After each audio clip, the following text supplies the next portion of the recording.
প্রথম যদি নির্বাচিত সরকারের ব্যাপারে আসে, নির্বাচিত সরকার বাংলাদেশের সংজ্ঞা অনুযায়ী গত 16 বছর যারা ছিল তারা কি সরকার ছিল বলেন? তথাকথিত নির্বাচিত সরকার। তাদেরকে তাড়াইলেন কেন? নির্বাচিত তো, তাদের জন্য হ্যাঁ, হ্যাঁ, আন্দোলন হ্যাঁ। হইলো কেন? তারা হ্যাঁ। নির্বাচিত, আপনি সংবিধান মোতাবেক নির্বাচিত। আপনারে ভোটে Right. রাখছি, আপনি গেলেন না, তো আমি কি করব? হুম, কি হুম, হুম, প্লেন হুম। জবাব ছিল! জি, নোমবাটা জি, ছিটছেন আপনার, কেউ তো লোম টাচ করতে পারেননি। জি। একটা লোক কোনো লোম টাচ করতে পারছে? না। আজকে আপনি ধরেন কথার পিঠে কথা আছে, আপনি যখন প্রশ্ন করছেন দেখি গেলে উত্তর আমরা একটার সাথে আর একটা আসে।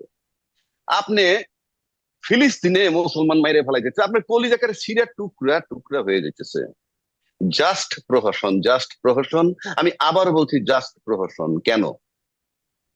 আমরা কিন্তু দীর্ঘ 12 বছর বাংলাদেশের প্রশাসন এবং আওয়ামী লীগ দুয়ে মিলে ছিল বাংলাদেশে ইসরায়েল, আর বাংলাদেশের জনগণ ছিল ফিলিস্তিন। জি, জি, জি। রাইট। কি ভালো ছিঁড়ছেন বলছেন। আপনারা? আপনারা সাংবাদিকরা কি ছিঁড়ছিলেন? আমি রাজ্জাকি কি ছিঁড়লাম? হুম, দেশবাসী হুম, কি হুম। ছিল? আচ্ছা, আপনি আজকে ফিলিস্তিনের জন্য কলিজা ছিঁড়া যায়, জাস্ট মুনাফিকি, জাস্ট মুনাফিক ও মিথ্যাবাদী।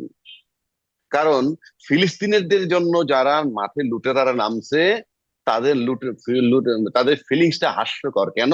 আপনি বাটার দোকান লুট করলেন, আপনি হুম, হুম। কেএফসি ভাঙলেন, হ্যাঁ, আপনি তৌহিদি জনতা, আপনার ভিতরে বারুদের মতো তীব্র প্রতিবাদ।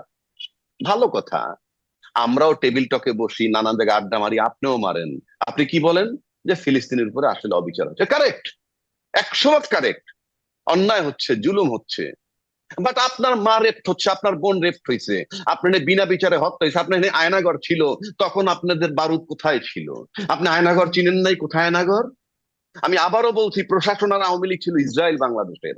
কি সিট ছিলেন আপনারা? You don't have any right. হাস্যকর। I hate like anything. Feelings অন্য জিনিস। ফিলিস্তিনিদের জন্য আমার ফিলিংস আছে, ফিলিস্তিনিদের জন্য আপনার ফিলিংস আছে।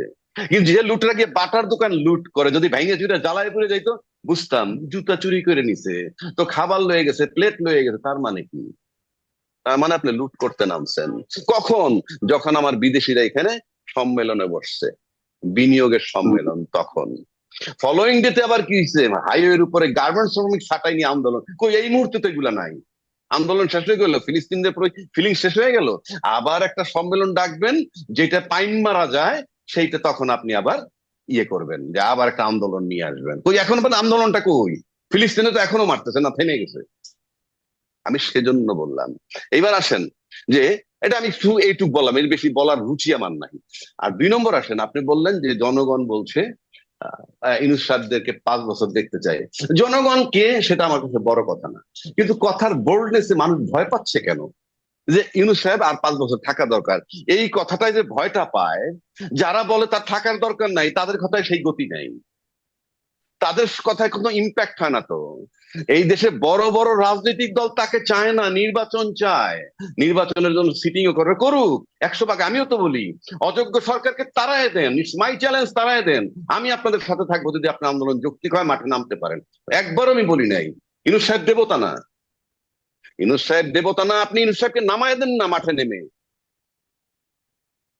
আপনি আদায় করতে পারবেন। আপনি 12 বছর কিছু করতে পারেননি, এবং মাথার তাজ হুম। যিনি ছিলেন সবচেয়ে বড় দলের, সেই মাথার তাজটাকে মাত্র 2 কোটি টাকা এদিক সেদিক করার কারণে যখন তাকে 7 বছর জেল খাটাইছিল, সেই মাথার তাজের জন্য আপনারা কি করতে পেরেছেন? সেই মাথার তাজ যখন বিদেশে চিকিৎসার জন্য কাকুতি জানাচ্ছে, তখন তার সাথে ডালপালা সবাই কিন্তু বিদেশে বারবার গিয়ে চিকিৎসা করে। মাতুল্য নেত্রীর জন্য কোনো ফিলিং ছিল না। হুম, হুম। যে তাদের মাতুল্য নেত্রী যে যেতে পারে না, কোথায় টাচ করেছিল তাদের? আমি কিন্তু খুব দুঃখে কথাটা বলতেছি, কোনো হুম, প্রেমে না, কারো বিরুদ্ধে হুম, নয়। খালেদা হুম। জিয়া একজন অসাধারণ মহিলা, আপসীর নেত্রী তাকে বলা হয়। তার যেটুক দুঃখ ঘুষাই দিছে এই ছাত্ররা, প্রফেসর ইউনূস এবং আর্মি চিফ তার বাসায় গিয়ে। এরপরে কি এক চুল দুঃখ কেউ দূর করতে পারছে তার আর? হুম, হুম, হুম। আমি কিন্তু মনের দুঃখে বলতেছি, আমি হুম, কারো বিরুদ্ধে বলছি না। হুম, হুম। তাহলে যারা বলে ইউনূস সাহেব আরো 4 বছর থাকুক, 5 বছর থাকুক, কেউ কয় সারা জীবন থাকুক, কেউ কয় 50 বছর থাকুক, আমি একবার এখন পর্যন্ত বলিনি বিকজ আই প্রেফার ইলেকশন। হুম, হুম, আমি একজন গণতান্ত্রিক মানুষ হিসেবে আমি ইলেকশন প্রেফার করি। ইউনূস সাহেব যোগ্য লোক কিন্তু দেবতা নন, তারও ভুল হইতেছে বা হইতে পারে। কিন্তু যারা তাকে রাখতে চান না, চ্যালেঞ্জ, এই লোক অযোগ্য, নির্বাচন পর্যন্ত আরেকটা লোক আনেন না যিনি 3 মাসে নির্বাচন দিয়ে, একটা লোক আনেন, কেউ তো নাম বলতে পারতেছে না, একটা লোকের নাম বলুন। আপনি আপনার একটা নেতাকে কেন স্যাটায়ার করবেন উইদাউট এনি লজিক? আমি আবারও বলছি, ইউনূস সাহেব আমি দেবতা মনে করতেছি না। ট্রাম্প সাহেব যখন সারা বিশ্বের জন্য শুল্ক বাড়িয়ে দিলেন, সারা পৃথিবীতে হাহাকার শুরু হয়ে গেল। কি হাহাকার, কি করবে? তখন কেউ কেউ না 70-75 জন নাকি তার কাছে বিভিন্ন ভাবে মেইল করুক, ফেসবুকে দেখ, টুইটারে দেখ, যেভাবেই দেখ, নানান জনে দাবি করছে কি, যে ইয়ে করে দেন, অর্থাৎ শুল্কটা কমিয়ে দেন। কেউ বলছে শুল্ক শূন্যের কোঠায় নেন, ইত্যাদি ইত্যাদি দাবি ছিল। ইউনূস সাহেব তো একটা চিঠি লিখলেন কি, 3 মাসের জন্য স্থগিত রাখতে, যেটা খুব সহজ কাজ এবং যেটা খুব কৌশলী। কেননা আপনি যখন ট্যারিফ বাড়াই দিবেন, কি কি যুক্তিতে বাড়াইছেন সেটাকে আবার চট করে ট্যারিফ কমাই দিবেন, এটার জন্য সময় লাগে। কিন্তু হুম, যদি আপনি স্থগিত রাখেন for few days, few month, তাহলে কিন্তু আপনার আদেশ হুবহু একই রয়ে গেল, কিন্তু আপনি আপাতত স্থগিত করলেন। হুম, হুম, এখন স্থগিত করলেন কি, চায়নাকে বাদ দিয়ে সারা বিশ্বের জন্য। বাংলাদেশের লোক, বাংলাদেশের সোশ্যাল মিডিয়ার লোক, নাম বলার দরকার নাই, কেউ কেউ বলছেন ঝড়ে বক, মরে ফকিরের কেরামতি। এবারে আমি মেনে নিলাম রে ভাই, বকটা তো মারা গেছে, বকটা তো মারা গেছে। 2 নম্বর আসেন, কেউ কেউ বলছে এই যুগে চিঠি চলে না, তাকে বেকুব বলতে আমার ঘৃণা হয়। এই যুগে চিঠি লাগে না, চিঠির দরকার নাই তো।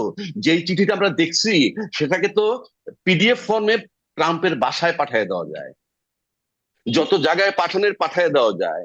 এটা it's a question of 2-3 seconds বা 2-3 মিনিটস। 1 নম্বর। 2 নম্বর, সে আবার কি বলছে, চিঠি লেখার দরকার কি, উনি তো ফোনে কথা বলতে পারেন। ইউ সি দ্য কনফিডেন্স তার, মানে নেগেটিভ সমালোচনা করতেছে, আবার কনফিডেন্সটা কি, ইউনূস সাহেব ফোন করতে পারে ডাইরেক্ট, এই কনফিডেন্স কিন্তু তার আছে। এবং যারা তার সমালোচনা করে, আমি তাকে 90 ডেজ টাইম দিলাম, সে একটা টেলিফোন করে রিচ করুক তো কারো কাছে পৃথিবীর। যে সমস্ত লোকগুলা এই সমিত সম্মেলনে আসছে, আইসে তারা অনেকে, পিটার হাস এরা আসছে, অ্যাম্বাসেডার ছিল, মন্ত্রী লেভেল লোকজন আছে। ইউনূসকে আমি দেখি না ইউনূস সাহেবের সামনে কেউ পা তুলে বসুক। আর যারা আমরা নিন্দা করতেছি, সমালোচনা করতেছি, একটা দাওয়াতও আমি পাইনি, আমাকে তো দাওয়াতও তো দেয় নাই।